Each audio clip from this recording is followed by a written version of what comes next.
Let's see if that actually can become a counter against the Battle Rams too. Only counting the King of the Hill, twice with the Ram Rider. Yeah. And even some Electro Dragons. If you see Manong Jhipee while he's waiting, he plays the piano on the stand.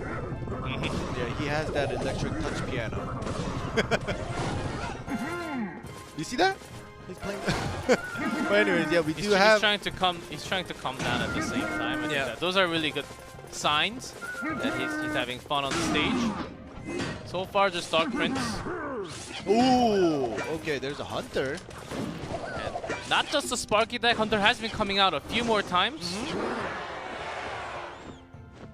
There we go. We have the Infernal Dragon. All right. This basically seals it, though. Yeah, but seeing that card coming down, dropping down, the big green dude. Yeah, that's the part Manong Jhipee bringing that Infernal Dragon along with that Electro Dragon. That's going to hurt when that Sparky is trying to do some damage. Unless the lightning happens, and this is gonna be pretty big. We have the Goblin Giant locked onto the tower, and it does get some swings in there.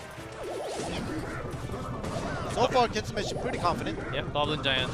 It's a scary, scary thing. And if you see that E-Dragon in the air all the time, you don't even have to play that Sparky if you really don't want to. So basically, as you said, when you see the E-Dragon come down, when you already had that Goblin Giant, right? Don't put the Sparky down. Rather, just kill the E-Dragon, do the damage onto the Princess Tower with the lightning like KENTSUMESHI did the first time. But now, there is a Sparky to try to delete the Golem before it reaches the Princess Tower. Again, Tornado for Manong. Would be great too. Together, everything. Make sure the Golem death damage connects to a lot, but this Golem will be deleted quickly with that Sparky working on it. All right, and that was a good on the side of KENTSUMESHI, putting down that Dark Prince to get that Infernal Dragon away from the Sparky, allowing it to actually do delete. The Giant Skull will actually push the E-Dragon out of the Princess error range. So a little luckily for Manong Jhipee, he has the dragon saved in the air. Here we go. We have the double dragons just doing a lot of damage. Has more than enough elixirs to drop something heavy for KENTSUMESHI. As you say that the Sparky is dropped to match the Golem, and Manong Jhipee's face was like, I'm not good with that. He wasn't satisfied. With the Dark Prince going towards the opposite side, Manong Jhipee was basically waiting for what was happening. Sparky already locking up with the first shot with the Golem, but Chain Lightning is actually far enough from that Goblin Giant, so it doesn't really stop that Sparky too much. Alright, the Golemites will do a couple swings and the death damage, but I don't think that's going to be enough. I don't think that will be worth it, even though the tower HP, now Manong Jhipee is a little bit ahead. Manong Jhipee really wants to push this with the Lumberjack, with the Golem this time. And a great tornado pull. Even the Lumberjack might actually go to the other side, but the Golem is locking on. And alright, this might just create an opening for Manong Jhipee. As you see, he has no spell at all. Well, not spells that attack the Princess Tower. However, KENTSUMESHI trying to make something out of this counter push, and the Goblin Giant does go through, gets a couple swings, but that's not going to be enough. Yeah, Manong's okay with this. Yeah. Okay, with Lumberjack just going straight.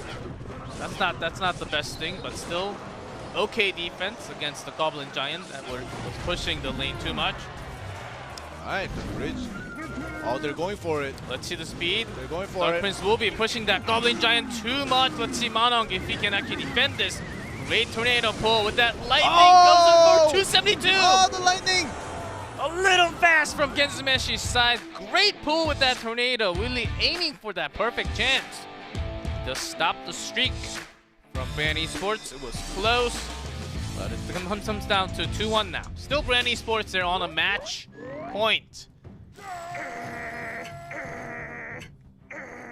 KENTSUMESHI needs a 3-0 straight in order for 5 Gaming, and they really seriously need this match win to go into the playoff later on.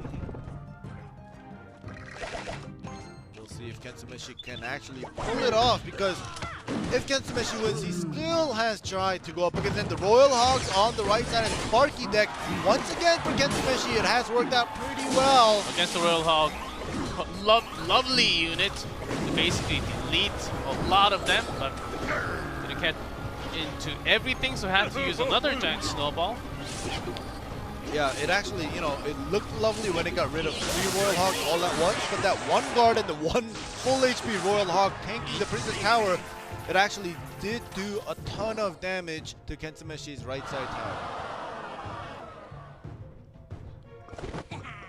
So with this cycle, I think Toby's actually okay. The Sparky's going to have a really tough time. Landing on Toby's side of, especially to the tower. There's that E-Wiz. Even guards are actually really good against the Sparky because it takes down the shield first. Yep. And they don't go down unless there's something else connecting to that Sparky. Exactly, and the Hunter is put down. Toby is basically forcing KENTSUMESHI and not allowing him to put down the unit and set up the way he wants. He's always forcing it to kind of stagger everything, and now finally the Sparky is put down first and the Royal Hog on the other side. Mega Minion there to defend, but that one Mega Minion is obviously not going to clear 4 Royal Hogs right away, so it will do a ton of damage again. It will take some time, but KENTSUMESHI with that Sparky, because that E-Wiz was just destroyed, Toby does not have that in his hand for such a long time. Mega Knight dropping on top of that spawn damage. Guards are in defense mode, but still, the Goblin Giant actually connects a few. And it was pretty, the idea was great because the Mega Knight actually changed targets from Sparky to the Barbarian, which allowed the Sparky to shoot one more. The Hunter not going to really do too much. All right, here we go, Deja Vu. Basically, this time KENTSUMESHI does decide to use a little bit more elixir, uses the Bar Barrel with the Mega Minion to defend on the left side for the Royal Hog. It still does a ton of damage. Now it's only 8-5-4. Toby can't take too much onto the left side to splits that minion. Similar story here. The Mega Knight does take a little more from that Hunter now, and the Goblin Giant alone on that tower. Bandit comes to save it. Still not good enough compared to what Toby has done. Oh, there we go. The Split Hog now coming through with the E-Wiz on the right side doing a couple damage.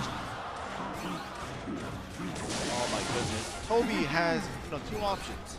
Yeah, same for KENTSUMESHI. It's about the same anyhow. Yeah. So Sparky, this is the great one with the Dark Prince coming charging. There's that spawn damage. Will that be enough? Great push. Hey, the poison, defensive poison coming through from Toby, and the Sparky does go down. However, Electro Wizard goes instantly. So a lot more elixirs for KENTSUMESHI to use at the moment. Yep. Definitely ahead. That's why he's just bridge spamming and trying to push a lot more. Toby's going low on elixirs. Can stop it perfectly. It's not looking great at all. E-Wiz is put down. KENTSUMESHI knows Toby's out of elixirs right now. He's just pressuring him, and now it's gone with the lightning. Yeah, with that final spell, was holding the lightning forever and ever. Yeah. KENTSUMESHI holding the hope for Fob Gaming at the moment. Bren Esports, Jai at the bottom in blue, KENTSUMESHI on top in red.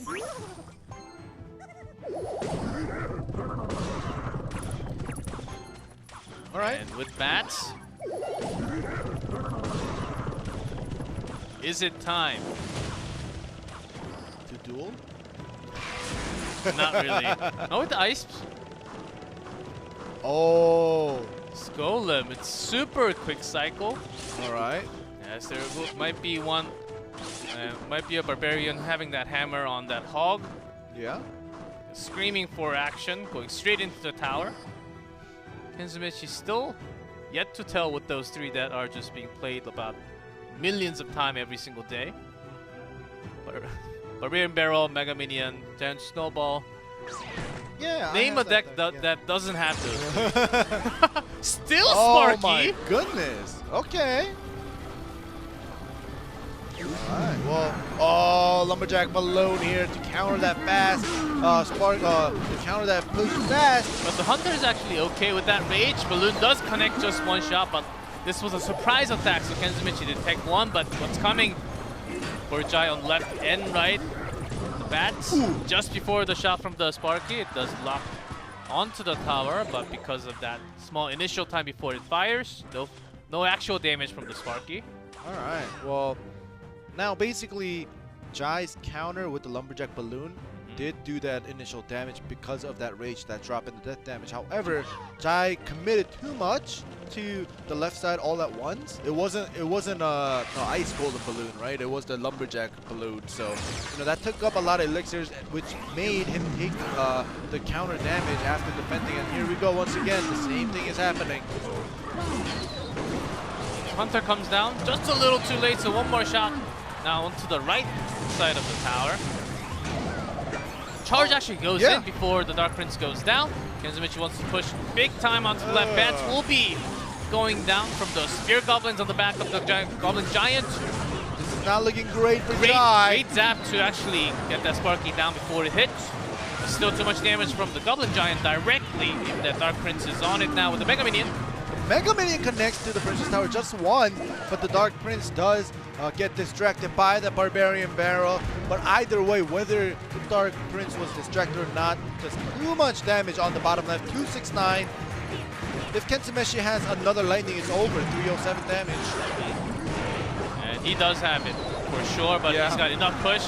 The balloon and gets knocked away from the tower with that snowball to finally seal it. KENTSUMESHI has a 3-0 comeback for his team. Reverse sweep. Oh, look at that.